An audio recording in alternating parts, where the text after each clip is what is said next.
Hi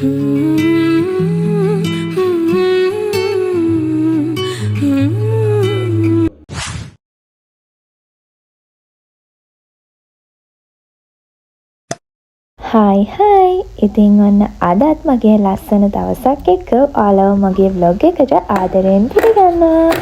අද දවස මට ටිකක් විශේෂ දවසක්. මොකද අද තමයි අපේ තාත්තගේ බර්ත්ඩේ එක. ඉතින් මේ දවසේ අපේ අම්මා චුටි ගමනක් ගිය හින්දා මට හිතුණා තාත්තා වෙනුවෙන් කිරිබත් හදලා කේක් හදලා ඒ දේවල් කරන්න. ඉතින් අපි අම්මලා තාත්තලා වෙනුවෙන් මේ කරන පුංචි දේවල් වලිනුත් එයාලා ගොඩාක් සතුටු වෙනවා. මුලින්ම මම කිරිබත් එක හදන්න තමයි පටන් ගත්තේ. ඉතින් බර්ත්ඩේ එකක් කියනකොට අපිට මතක් වෙන්නේ කිරිබත් එකයි බර්ත්ඩේ කේක් එකයි. ඉතින් ඉස්සෙල්ලාම මම කරේ කිරිබත් එක හදාගත්ත එක. ඊට පස්සේ තමයි මම බර්ත්ඩේ කේක් එක හදාගත්තේ. ඊට පස්සේ ඒකට කිරි ටික දාගෙන චුට්ටක් කූරු ගාලා මං ආපහු වහලා තිබ්බ කිරි ටිකක් හිඳනකන් ඒ අතරේ මම සම්බලට ඕනි කරන ලුණු තක්කාලි ඒ හැමදේම මං කපාගෙන තියාගත්තා. ඉතින් මං ඊට පස්සේ ඒක වංගෙඩිය දාලා ටිකක් කොටාගෙන තමයි සම්බල් එක හදාගත්තේ. මම නම් කිරිබත කන්නේ මෙන්න මේ විදිහට ටිකක් වේලෙන්න තියලා කැට කපාගෙන. ඊට පස්සේ මම බුද්ධ පූජාවට තමයි ඉස්සෙල්ලාම ටිකක් අයින් කරේ. ඉතින් කිරිබත් ටික දාලා මං ඒක වහලා තිබ්බා. ඊට පස්සේ මේ යන්නේ ඔන්න මගේ ආසම වැඩේ. බර්ත්ඩේ කේක් එක හදන එක. මං ඇත්තටම කැරමල් කේක් එකක් තමයි හදන්න ගියේ. හැබැයි ඉතින් මගේ අතින් කැරමල් සෝස් එක ටිකක් හරියට ආවේ නැහැ. ඔය කැරමල් ටික කර වෙලා නෙමෙයි. මං ඕකට කලරින් ටිකක් දැම්මා. ඒක තමයි ඔය පාට. හැබැයි ඒක අවුලක් නෑ, රසට ආවා. මම කොච්චර කේක් හැදුවාද පවුල කෙනෙක්ට කේක් එකක් හදද්දී මොනාම හරි අඩුපාඩුවක් වෙනවා.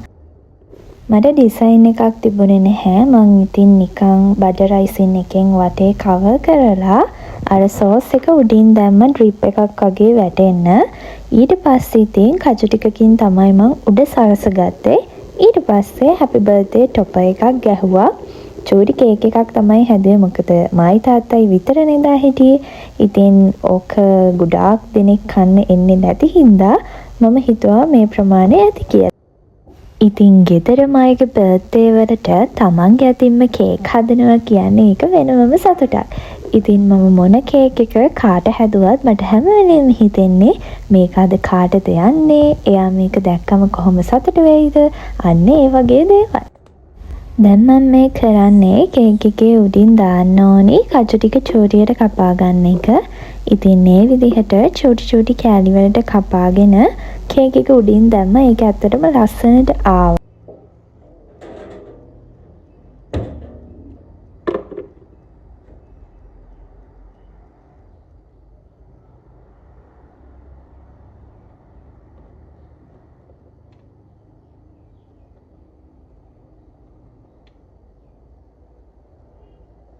මං ඉතින් මේ කේක් එක තාත්තට හොරෙන් හැදුවේ. ඉතින් තාත්තා උඩට එන සද්දෙට මං ඉක්මනට ඒක oven එකට දාලා වහලා තිබ්බා දකින්න නැති වෙන්න. එදා තව කේක් ඕඩරයක් කර හිටපු හින්දා ඒක තාත්තට වැඩි ගාණක් නැහැ.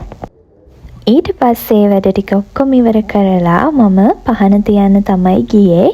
ඉතින් ඉස්සෙල්ලාම බුදුහාමුදුරන්ට පහන තියලා මං ඊට පස්සේ ගණදෙවියන්ට පහන තියන්න තමයි මේ ගියේ.